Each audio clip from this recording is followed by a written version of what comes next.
Assim que nós temos essa estrutura da prestação de serviço na área de saúde sendo tão ampliada, tantos outros elementos sendo acoplados a essa prestação de serviço, se tornando uma cadeia de prestação de serviço, a gente vê essa área empresarial precisando se ajustar a novas realidades.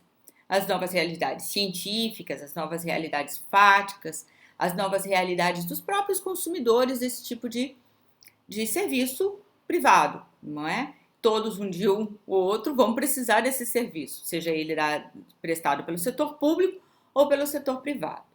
E aí surgem outros questionamentos dentro disso tudo. Dentro de todas essas novas tecnologias, surgem aqueles questionamentos. Como ter acesso a essas evoluções?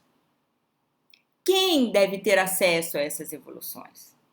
E mais do que isso, quem deve decidir quem tem acesso às novas evoluções trazidas pela ciência? Esse é um questionamento que a gente precisa ter em mente sempre que a gente for pensar em ações. Sempre que a gente precisar, ou mesmo quando você não decidir pela ação, quando você decidir por uma composição, uma solução alternativa de conflito, é preciso pensar nisso.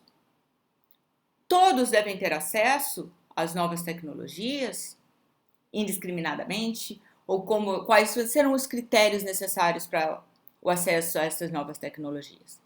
Então vamos voltar àqueles temas que a gente falou antes na primeira parte, que a gente fala da mistanásia, medicamentos off-label. Mas o que é isso? Quando a gente fala em mistanásia, a gente tem mistanásia, distanásia, eutanásia, que são diversas formas que se dá para a forma que a morte ocorre, o momento da morte. A mistanásia é um conceito relativamente moderno, mas é um conceito baseado em um embasamento bastante antigo. A mistanásia, ou morte digna, não é? Que é chamado também um conceito novo, que a gente está fazendo uma releitura dos conceitos antigos de uma forma mais moderna. A mistanásia, ela é caracterizada pela falta da prestação devida pelo Estado.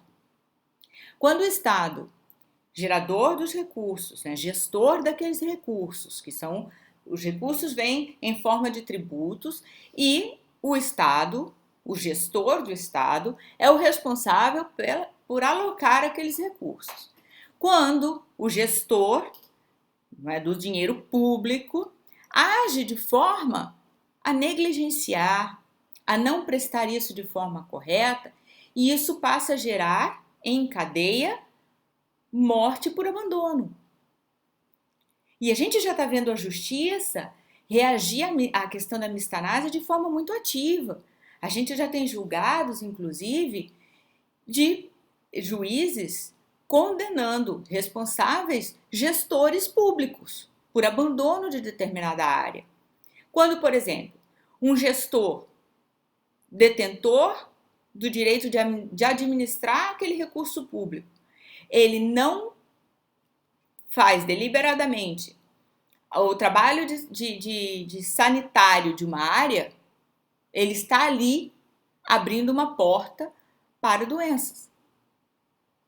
E essas pessoas vão morrer por quê? Vão ter uma doença, vão morrer por mistanásia, que é o abandono da questão da saúde. A gente precisa entender saúde, quando a gente fala saúde, a gente logo imagina relação médico-paciente, então somente isso, né? A gente já imagina a gente na sala de espera no consultório. Mas a gente precisa entender que saúde é um conceito amplo. Saúde não é só o bem-estar físico, é bem-estar mental. A gente precisa entender que saúde é um conceito de todo o bem-estar do indivíduo, inclusive ambiental. Isso é saúde. Saúde não é só sala de espera ou o atendimento do pronto-socorro. Aquela é só uma ponta da saúde. Quando a gente fala em saúde, saúde é o todo, o bem-estar total, físico, mental, ambiental. E quando uma área ela é abandonada, em termos de organização sanitária, ou até mesmo de pavimentação, ali se abre uma brecha para doenças. A falta do Estado gera essa doença e que vai gerar a chamada mistanásia, que é esse abandono. E, em contrapartida, a gente já vê a prestação jurídica sendo dada em relação a isso.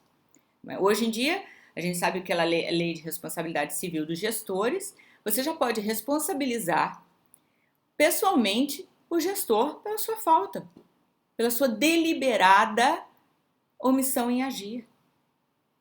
E a gente já vê o judiciário dando resposta a isso. Já existe julgado no Brasil responsabilizando o gestor público pela mistanásia. E você vê atuações não só do Ministério Público nesse setor, você vê os próprios consumidores também, os pacientes, buscando esse tipo de prestação jurisdicional. Então isso está longe de ser ficção científica ou teoria de livro de direito de saúde, né, direito médico. Isso é uma realidade no corredor dos tribunais e dentro dos escritórios de advocacia. O mesmo acontece com os medicamentos off-label, que na verdade tem esse nome mais elegante, mas é na verdade que as medicações são descobertas para um fim.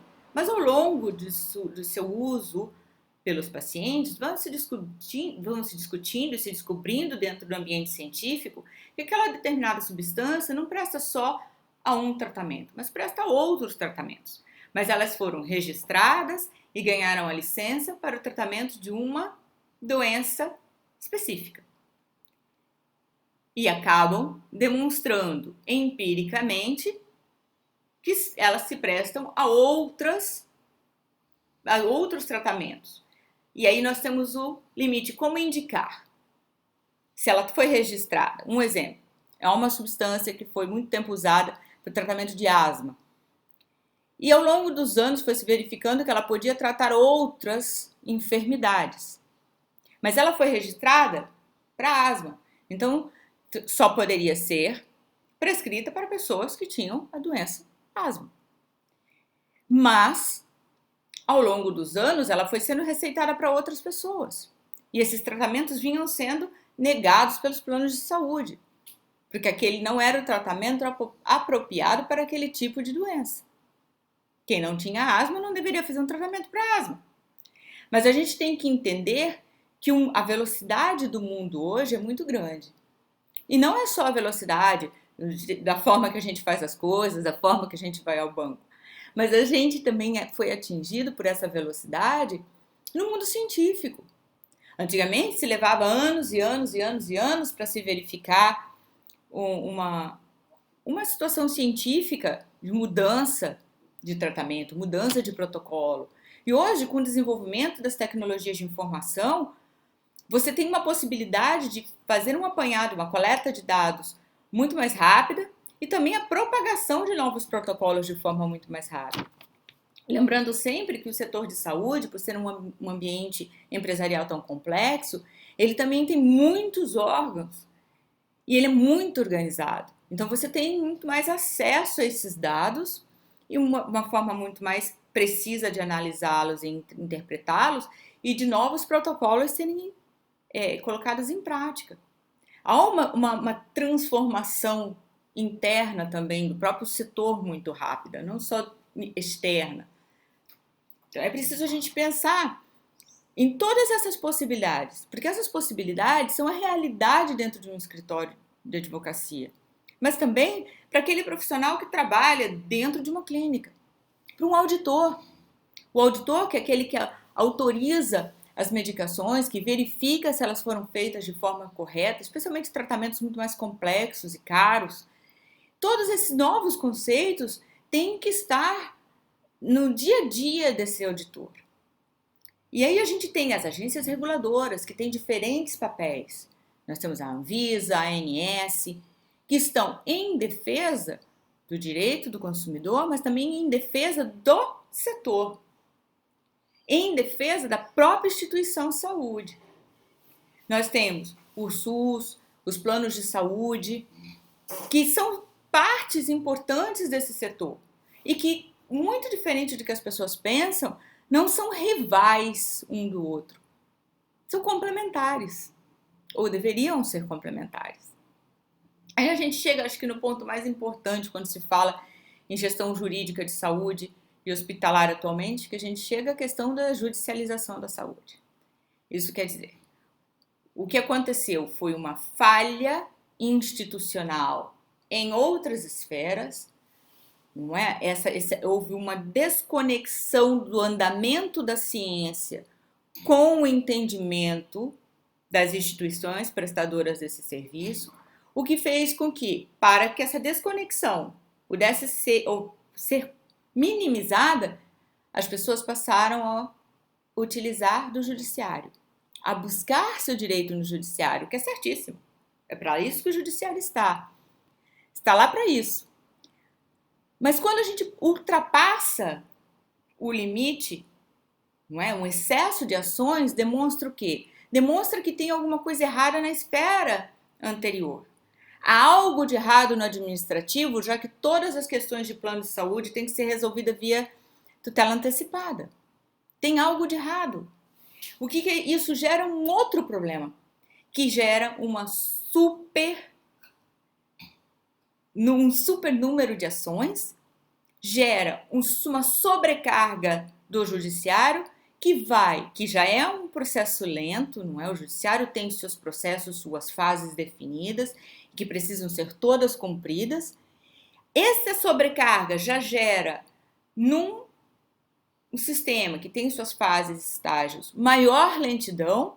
Então, o judiciário passa para suprir os problemas administrativos a emitir, propagar decisões para sanar esse problema administrativo, e ele acaba se sobrecarregando. Ou acaba tomando decisões que não podem ser cumpridas na prática. Não é muito raro a gente ver alguém com uma decisão em liminar que não pode ser cumprida. Na prática, ela não pode ser cumprida. Então, a gente tem a sobrecarga do judiciário e decisões do judiciário que não podem ser efetivadas na prática. É preciso que a gente pense tudo isso. É preciso que o administrativo funcione para que o judiciário atue em alguns casos. E não que o judiciário seja a regra sempre.